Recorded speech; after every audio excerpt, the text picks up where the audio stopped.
घर घर जाएंगे, हर बूथ में जाएंगे, लोगों को मिलेंगे,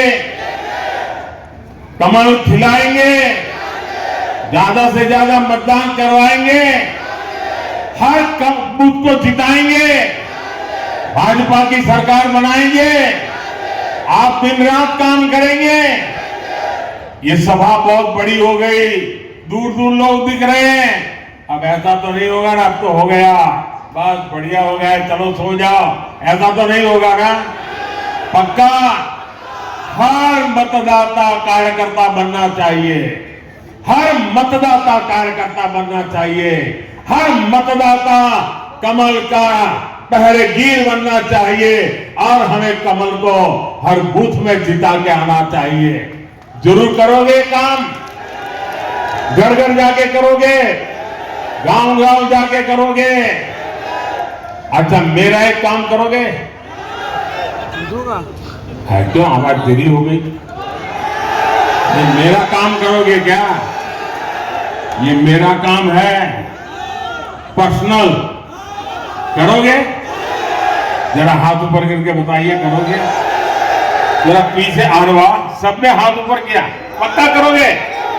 अच्छा, एक काम करना, जब भी आप गांव में कि मोदी जी नमो आए थे और मोदी जी ने आपको प्रणाम भेजा है, मेरा प्रणाम पहुंचा देंगे, घर घर पहुंचा देंगे, हर बुजुर्ग को मेरे प्रणाम पहुंचेंगे, हर माता बहन को मेरा प्रणाम पहुंचेगा, हर नौजवान को मेरी याद पहुंचेगी।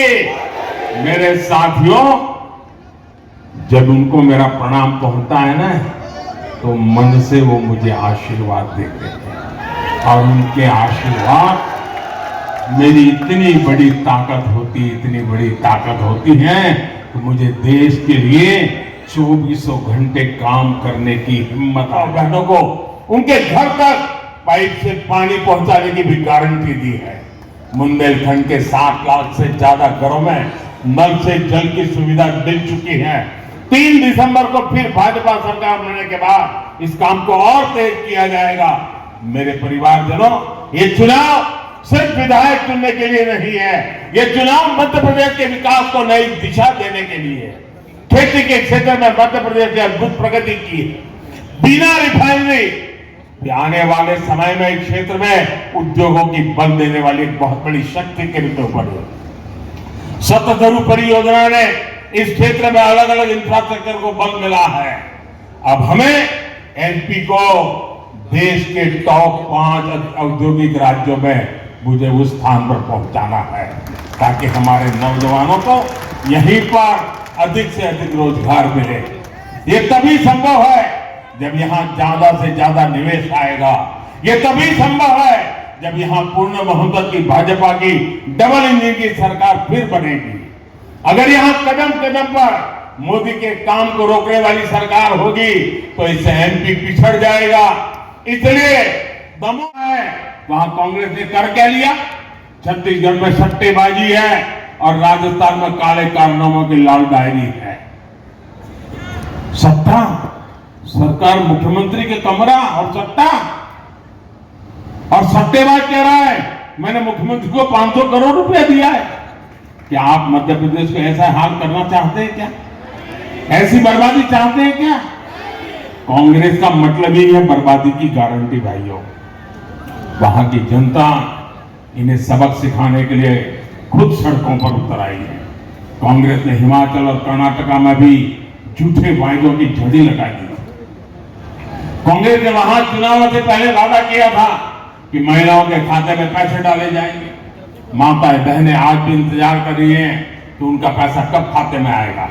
साथियों, ये कांग्रेस भी जानती है कि एमपी का युवा इनके भ्रष्ट और अक्षम ट्रैक रिकॉर्ड पर विश्वास नहीं करता, इसलिए ये लोग झूठ का पिटारा लेकर घूम रहे हैं। इन लोगों के रेडियो पर हमेशा एक ही ट्रैक बजता है। 2018 में जो झूठ बांटा था वही नए लिफाफे में लेकर के वो आ गए हैं। ये कहते हैं कि किसानों का कर्ज माफ करेंगे, अरे 2018 में 10 दिन में किसानों का कर्ज माफी का वादा करके गए थे, 15 महीना आपको मौका मिला था, किसान इंतजार करते रहे। आपने कर्ज माफी के नाम पर कांग्रेस ने वर्षों तक किसानों को ठगती रही है। ये बताइए, लगातार नहीं लगातार? क्या आपको 1 रुपया देना पड़ा था? क्या कोई पैसा देना पड़ा था? क्या या आपका बेटा आपकी जिंदगी बचाने के लिए दिन रात मेहनत करता था कि नहीं करता था? साथियों, ये मोदी है जो अपने 80 करोड़ देशवासियों को मुफ्त राशन देने की गारंटी दे रहा है। कितना बड़ा संकट का वो काम था।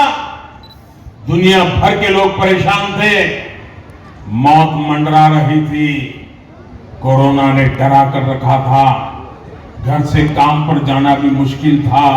अरे बेटा भी मां के कमरे में जाने से डरता था, कहीं कोरोना मां को न लग जाए, बेटा भी चिंतित रहता था। वो दिन थे तब आपका बेटा दिल्ली में बैठे बैठे दिन रात आपकी चिंता करता था।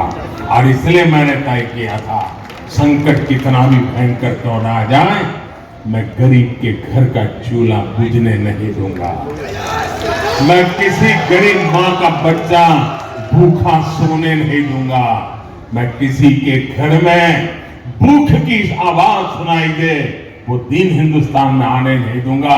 और इसलिए 80 करोड़ लोगों को अन्न मुफ्त में देने का काम शुरू किया।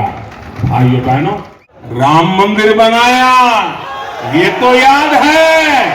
4 करोड़ गरीबों के घर बनाए, ये भी याद रखिए। पहले करोड़ों देशवासी खुले में शौच के लिए मजबूर थे, इसलिए हमने शौचालय की इज्जत घर की सुविधा दी।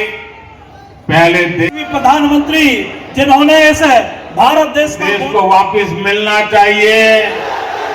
जो लूटा है वो लौटाना पड़ेगा कि नहीं पड़ेगा?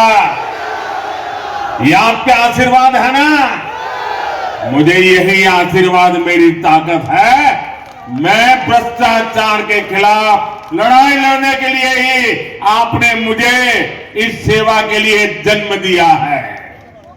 साथियों, मुझे जरा आप बताइए, दमोह के मेरे भाइयों बहनों, इतनी तादाद में आप आए हैं, ज्यादा लोग धूप में तप रहे हैं, लेकिन मुझे प्यार से सच्चा बता दीजिए,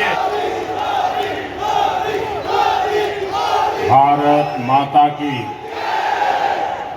भारत माता की, जागेश्वर नाथ की, जागेश्वर नाथ की।